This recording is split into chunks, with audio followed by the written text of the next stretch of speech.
Je vais une fois encore invoquer le Saint-Esprit. Il y a une prière qui m'est particulièrement chère et que Marie-Julie connaît, ça c'est sûr. Viens, Esprit Saint, viens par la puissante intercession du cœur immaculé de Marie, ton épouse bien-aimée. Viens, Esprit Saint, viens par la puissante intercession du cœur immaculé de Marie, ton épouse bien-aimée.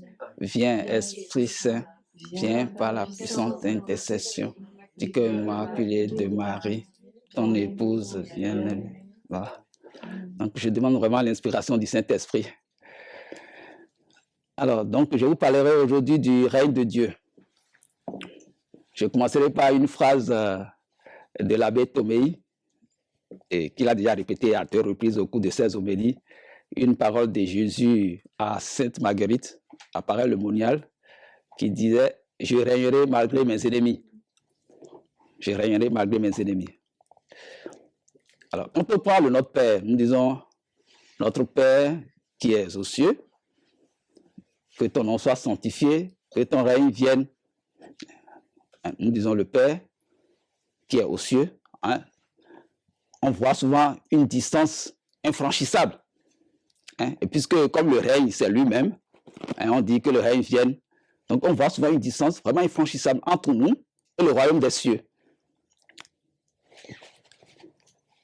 Mais il y a une sagesse chinoise qui pense autrement et qui enseigne quelque chose qui est vraiment conforme à l'évangile de Jésus. Alors cette sagesse chinoise dit que un jour, puisque nous parlons du royaume des cieux, et quand nous parlons du royaume des cieux, nous parlons de la divinité. C'est d'abord ça, le royaume des cieux. Donc, cette sagesse dit qu'un jour, Dieu a décidé de cacher la divinité aux hommes. Et il s'est dit, bon, qu'est-ce que je vais faire? Si je cache la divinité aux cieux, les hommes vont fabriquer des avions, des fusées, c'est comme ça que vous appelez, non? Et ils iront chercher au plus profond.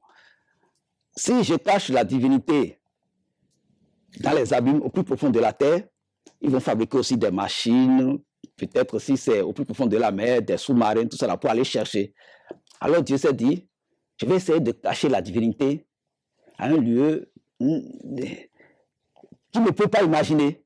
Alors Dieu a décidé de cacher la divinité dans le cœur de l'homme. Dans le cœur de l'homme, la divinité. Et le Seigneur Jésus dira, le royaume des cieux est au-dedans de vous. Au-dedans de vous. Dieu décide de cacher la divinité dans le cœur de l'homme. Et quand vous lisez la philocalie de la prière du cœur, les premiers moines ont l'habitude de faire cet exercice-là. Ils font beaucoup de pénitence, mais après, ils se recueillent dans leur chambre et ils essaient de contempler Dieu dans leur cœur. De contempler. Cet exercice-là, ils le font parfois pendant des heures. Et parmi eux, ceux qui persévèrent, au bout des dizaines d'années, finissent par voir vraiment Dieu. Finissent par voir une lumière qui jaillisse du plus profond de leur cœur. Donc la divinité, le royaume des cieux, comme Jésus lui-même nous a enseigné, n'est pas loin de nous. C'est vrai que nous les hommes, parfois, nous allons par mon et par vous à la recherche de cette divinité. Par exemple, la recherche du bonheur, la recherche de la richesse, c'est une façon de chercher la divinité, parce que la richesse, le bonheur, le vrai bonheur, c'est lié à la divinité. On raconte en Afrique une histoire d'un homme qui cherchait la richesse, qui cherchait l'or. Et il a voyagé, il est allé très loin, hors de son pays. Et il a trouvé un terrain, et on l'a informé, on a dit que sur ce terrain-là, qu'il y a des gisements d'or. Alors, il s'est épuisé au travail, il creusait, il travaillait. Donc, il s'est épuisé au point où il est mort d'épuisement. Alors, on ramène son corps en Afrique, dans son pays. Vous savez, en Afrique, nous avons l'habitude d'enterrer les morts dans des chambres. Donc, on a ramené sa dépouille mortelle dans sa chambre et on a décidé de creuser sa tombe là où il avait son lit. Alors, ils se sont mis à creuser la tombe et en allant un peu au fond, ils ont découvert un gisement d'or. Un gisement d'or. Lorsqu'il cherchait, pour lequel il a voyagé, il est allé très loin, l'or était dans sa chambre, sous son lit.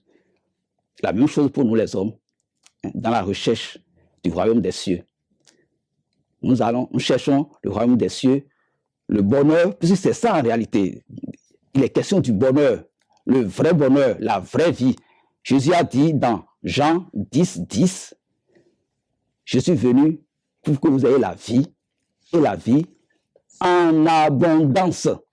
Il a dit que vous ayez la vie en abondance. Jean 10, 10. Et nous voyons la belle expérience de Saint Augustin, qui a cherché le bonheur parmi tant de choses. Il a voyagé, il est un savant, il a beaucoup étudié. Et finalement, il a découvert, il a fait une très grande découverte. Et lui-même, il a raconté. Il disait ceci, « Car je t'ai aimé, ô beauté, si ancienne et si nouvelle, car je t'ai aimé. Tu étais au-dedans de moi. Tu étais au-dedans de moi. Tu étais au-dedans de moi, disait Saint Augustin. » Ça veut dire que le royaume des cieux est à la disposition de nous tous. De nous tous. Et même, la Bible, elle aussi, nous en parle. Nous prenons Isaïe 25, verset 6. Nous lisons ceci. Yahvé Sabaoth prépare pour tous les peuples sur cette montagne un festin de viande grasse. Yahvé Sabaoth prépare pour tous les peuples sur cette montagne un festin de viande grasse, un festin de bon vin, de viande moelleuse, de vin éprouvé. Ça, c'est Isaïe qui le dit. Et je constate tout simplement que devant ce plat copieux, ce plat succulent, les hommes meurent de faim. Devant un plat si copieux, les hommes meurent de faim. Et le Père Jean, un jour, nous avions commenté cet extrait-là ensemble. Le Père Jean dit que ce festin-là, c'est l'Eucharistie. C'est aussi l'Eucharistie. L'Eucharistie, c'est aussi une manifestation du règne de Dieu parmi nous. Nous allons revenir sur ça après. Alors, nous disons que ton règne vienne. Donc, le règne est au ciel, mais le règne vient aussi sur la terre. Et pour ce qui concerne le règne de Dieu, nous dirons que le règne était, le règne est, et le règne vient. Encore. Le règne était, cela nous rappelle ce que nous avions dit la dernière fois à propos du jardin d'Éden. Le jardin d'Éden, c'était le paradis sur terre. C'était le paradis sur terre. Nous avions expliqué, par exemple, on parlait de l'arbre de vie. Et les pères de l'Église ont expliqué, Saint Ambroise par exemple, Saint Bonaventure, et même Origène, disent que l'arbre de vie, c'est le Verbe de Dieu. Il ne s'est pas encore incarné. Parce que quand on parle de royaume de Dieu, c'est d'abord Dieu lui-même, c'est la très sainte Trinité. Alors, déjà en Éden, c'est déjà une manifestation du règne de Dieu, parce qu'il y avait déjà l'arbre de vie, qui était le Verbe de Dieu, qui n'était pas encore incarné. Et c'est pour ça que quand on observe bien, parce qu'on a dit, quand Adam et Ève ont péché, ils ont été chassés de l'Éden. Et pourquoi ils ont été chassés de l'Éden? Pour qu'ils ne tendent pas la main et cueillent l'arbre de vie. Étant donné que le péché originel, c'est un péché très grave, c'est le péché des péchés. Donc, étant donné qu'ils ont péché, ça veut dire comme aujourd'hui, quelqu'un en état de grâce, quelqu'un en état de péché mortel ne peut pas recevoir la communion. De même, comme Adam et Ève avaient péché, alors ils ne pouvaient plus recevoir l'arbre de vie, ils ne pouvaient plus manger l'arbre de vie. Puisque Dieu n'avait pas interdit à Adam et Ève de manger l'arbre de vie. Dans tous les cas, les pères ont expliqué que cet arbre de vie-là, que c'est déjà le verbe. Et manger l'arbre de vie, qu'est-ce que ça veut dire? Ça veut dire, Adam et Ève vivaient de la parole de Dieu, comme il est dit dans la Bible, l'homme ne vit pas que du pain. L'homme vit, surtout l'âme vit de la parole de Dieu. Et c'est pour cette raison d'ailleurs qu'on dit aussi que Jésus c'est le pain des anges. Vous avez les anges, ils n'ont pas de corps. Mais c'est parce que les anges accueillent la parole de Dieu, accueillent le verbe. Et nous avions dit aussi que dans cet Éden-là, qu'il y avait le fleuve de vie, et même au niveau de la catéchèse de l'Église, on a expliqué le fleuve de vie, que c'est le Saint-Esprit. Le Saint-Esprit. Donc on voit déjà la Trinité qui était présente dans le jardin d'Éden. Et Adam et Ève étaient en communion. En communion. Et c'est ça le règne de Dieu, c'est-à-dire la communion de Dieu avec l'homme. Il y a aussi l'Orient, on a dit, le jardin est planté à l'Orient. Et Origène explique que Orient, que c'est un personnage, que c'est le médiateur entre l'homme et Dieu. Donc, à travers le jardin, le paradis, c'était le règne. Nous avions expliqué la dernière fois que ce règne réapparaît à la fin de la Bible, à travers Apocalypse 21. La cité qui descend du ciel. Et au niveau de cette cité-là qui descend du ciel, on voit réapparaître également l'arbre de la vie. Apocalypse 21, 22, on voit réapparaître l'arbre de la vie. On voit réapparaître le fleuve de vie qui était au jardin d'Éden. Donc, le règne de Dieu qui sera institué et qui serait un règne encore plus lumineux que ce qu'il y avait en Éden. Nous l'avions expliqué la dernière fois.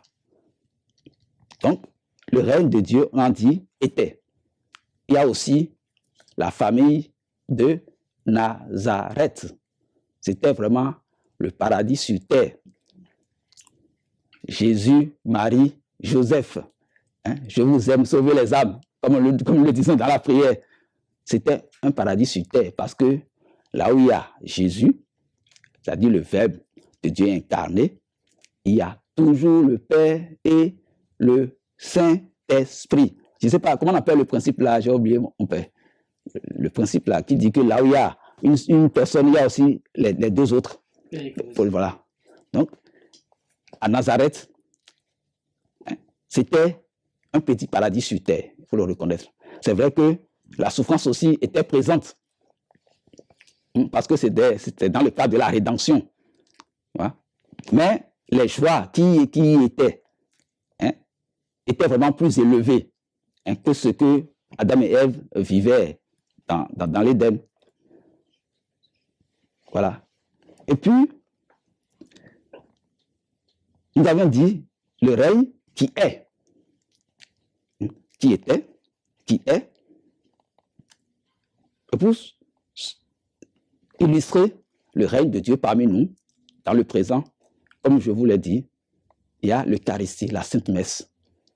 La Sainte Messe. En toute objectivité, quand on va à la messe, quand on la prépare bien, quand on est dans de bonnes dispositions, on peut dire en toute objectivité qu'on va au ciel, au royaume des cieux. Mon frère Alexandre m'a donné encore un document de Catalina. Catalina, comment elle s'appelle? Bolivienne. Voilà, la Bolivienne. Et Dieu lui a montré ce qui se passe vraiment dans l'invisible pendant la Sainte Messe. C'est vraiment le règne des cieux sur la terre, dans l'invisible. C'est-à-dire que quand nous allons à la messe, si par un miracle, Dieu enlevait le voile pour nous permettre de voir tout ce qui se passe dans l'invisible, on dirait vraiment que c'est le règne de Dieu sur la terre. Parce que, d'abord, Jésus étant là, le Verbe de Dieu étant là, le Père y est, le Saint-Esprit y est. Et d'abord même, c'est le Saint-Esprit qui transforme. Il y a même une prière eucharistique qui dit que l'Esprit Saint vienne et transforme le pain en corps du Christ et le vin en sang du Christ. D'abord, l'Eucharistie, c'est même l'œuvre de l'Esprit Saint. Et puis, il y a la Vierge Marie. Saint Padre Pio l'a dit. Et la Vierge Marie l'a aussi dit à Don Stefano Gobi que pendant chaque célébration de l'Eucharistie, la Vierge Marie est réellement présente. Réellement présente. Elle est là. Et puis, il y a les anges, les archanges. Puisque Dieu est là, c'est le royaume de Dieu sur terre. La messe, c'est tout comme si le prêtre faisait descendre le royaume de Dieu sur terre. À chaque célébration eucharistique, c'est ce qui se passe. C'est pour ça que le pouvoir d'un prêtre, c'est un grand pouvoir. Je le disais encore la dernière fois, la Vierge Marie disait à une âme, je ne sais pas, elle s'appelle, j'ai oublié son nom, que le prêtre a plus de dignité qu'un ange. D'abord, le Saint François l'enseigne.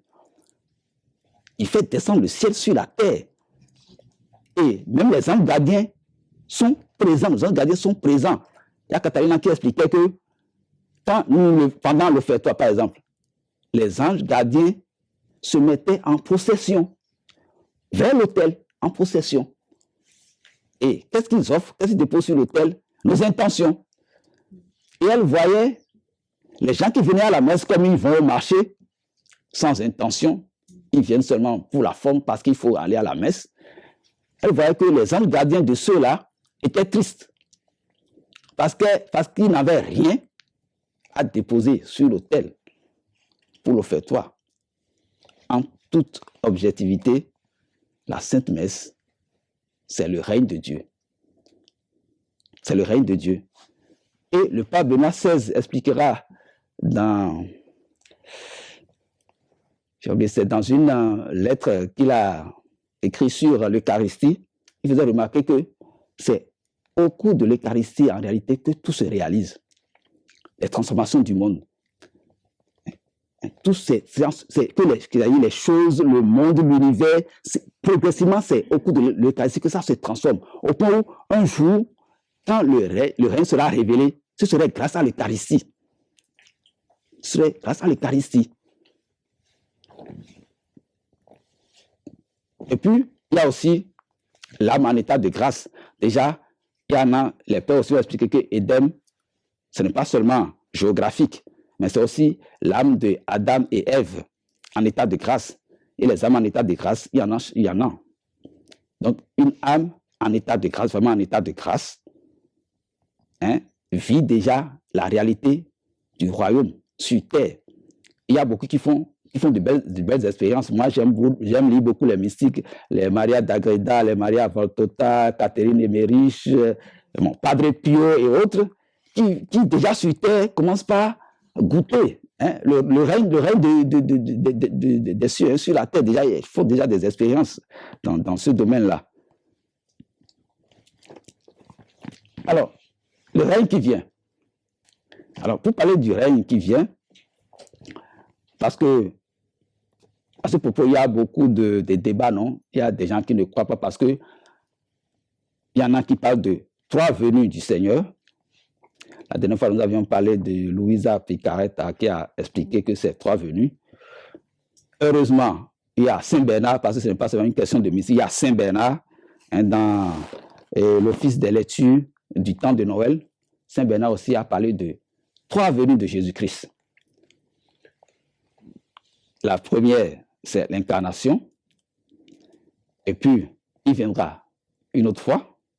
Et puis, la fin pour juger. Il y a 3 venues. Et puis, souvent, quand moi je parle de ça, je me rappelle d'un certain nombre de prières que nous avons l'habitude de faire.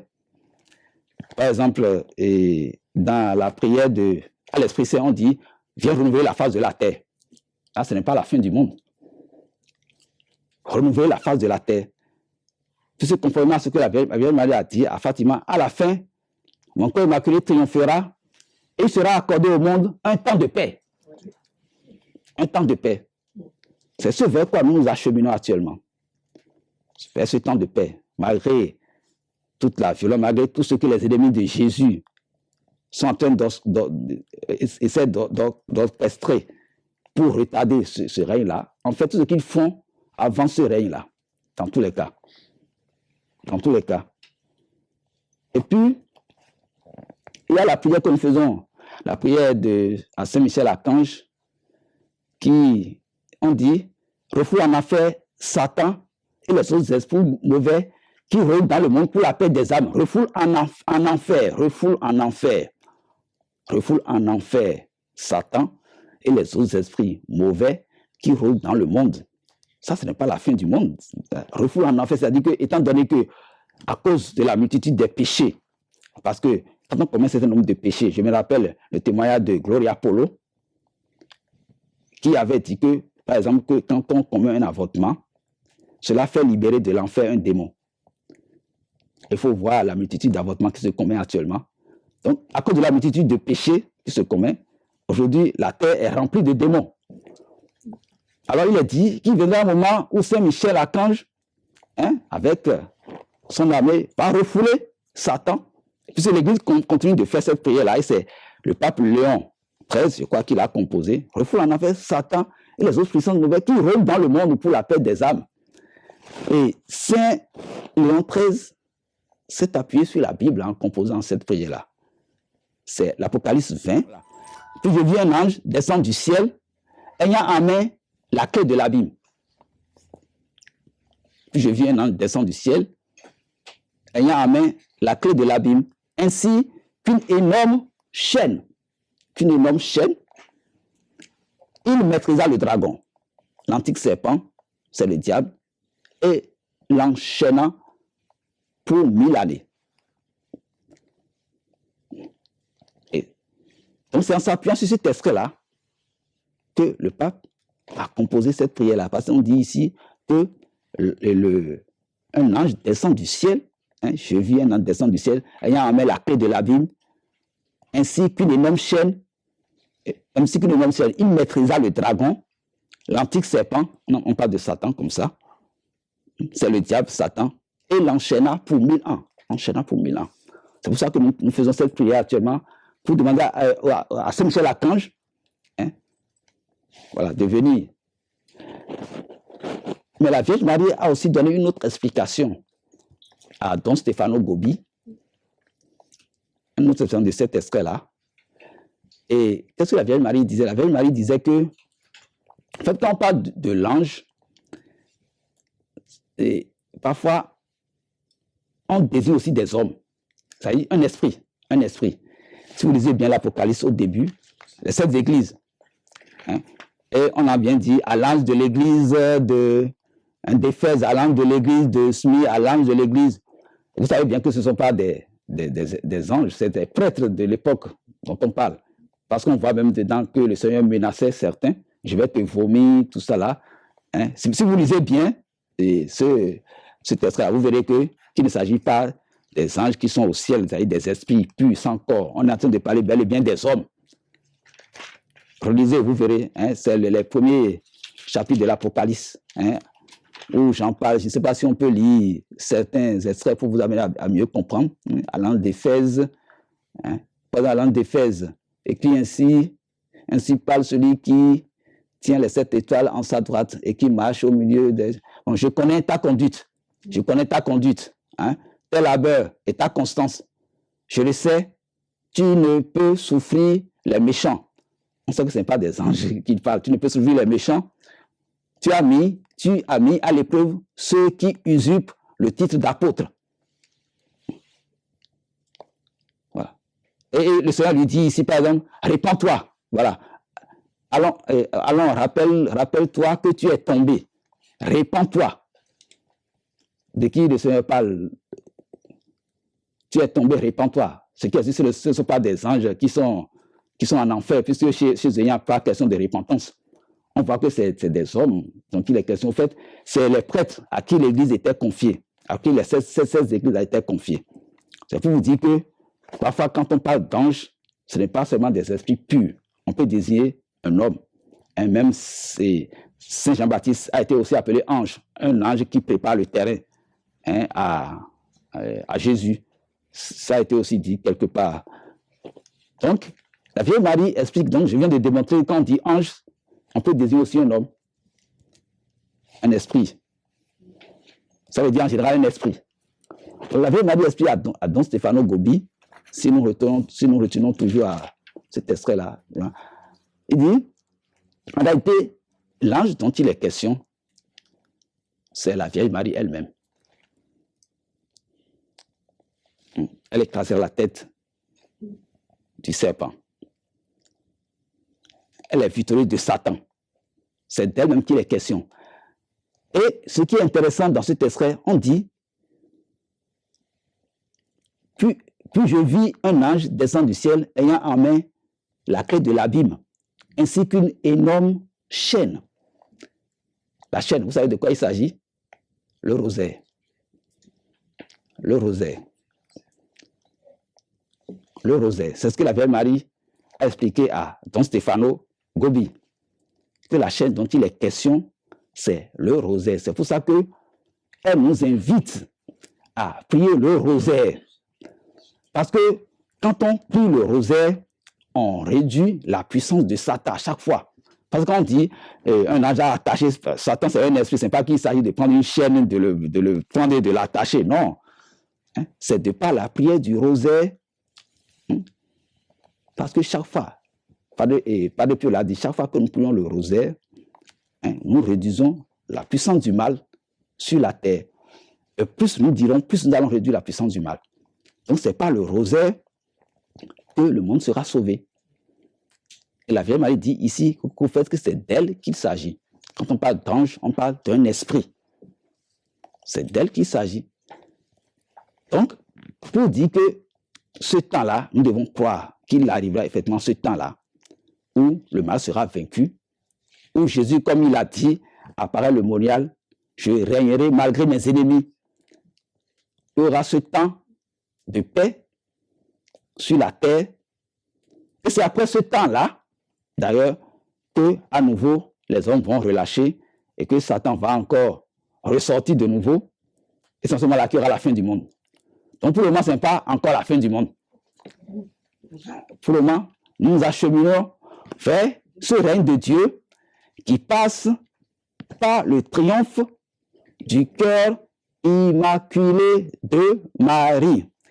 C'est pour ça qu'il y a le rosaire. Quand on dit notre Père, on dit, puisque je vous salue Marie ensuite, c'est pas Marie, par le son du cœur immaculé de Marie, que Dieu va régner. C'est pas Marie que la très sainte Trinité va régner. C'est pas Marie, c'est pas le règne du cœur immaculé de Marie que le cœur sacré régnera. Voilà en gros ce que je vais vous dire aujourd'hui à propos du règne de Dieu. Je vous remercie. Bravo, merci.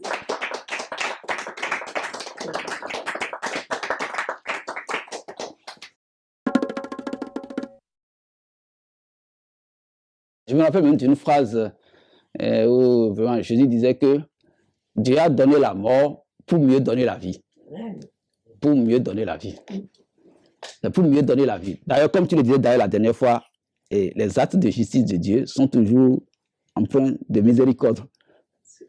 Il a donné la mort pour mieux donner la vie. Parce que dans cet état-là, s'il prenait l'arbre de la vie, là, ce serait... Ils vont s'auto-détruire. C'est comme le cas de Judas, comme le pensent certains. Quelqu'un, par exemple, qui est en état de péché mortel et qui reçoit l'Eucharistie, s'auto-détruit. S'auto-détruit. S'auto-détruit. Donc, en gros, c'est ce qu'on peut dire. C'est vraiment une œuvre de miséricorde de Dieu. Alors, pour reconstruire. Même l'acceptation de la souffrance. Je vois quelque part où Jésus disait, c'est parce que Dieu veut utiliser la souffrance pour le bien qu'il a permis. Sinon, il ne permettrait pas la souffrance. Sinon, il ne permettrait pas du tout la souffrance. C'est parce qu'il veut se servir de la souffrance pour le bien de ses enfants qu'il a permis. Sinon, il n'accepterait pas la souffrance. Aujourd'hui, on dit la souffrance est comme un sacrement. Un sacrement. Parce que sans la croix, il n'y a pas le paradis. Et tout ce que nous souffrons, nos larmes, nos soupirs, Dieu s'en sert pour notre bien. Nous ne pouvons pas le savoir sur cette terre. Mais ayons confiance, faisons confiance en Dieu.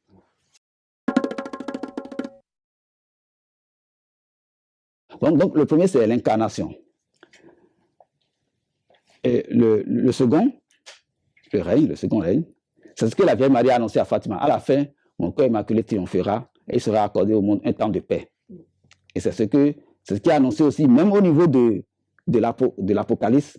Nous sommes déjà dans les signes des temps, alors. Voilà, c'est-à-dire que tout ce qui se passe actuellement prépare le règne, ce n'est pas à la fin. Maintenant, à la fin, il reviendra maintenant pour juger les vivants et les morts. Ça, c'est la troisième fois. C'est la troisième fois qu'il viendra. Voilà. Pour juger les vivants et les morts. Maintenant, il vient instaurer le règne. Et pourquoi ça a entendu? Parce que, au fait, ça a été même le problème qu'il a eu avec les Juifs.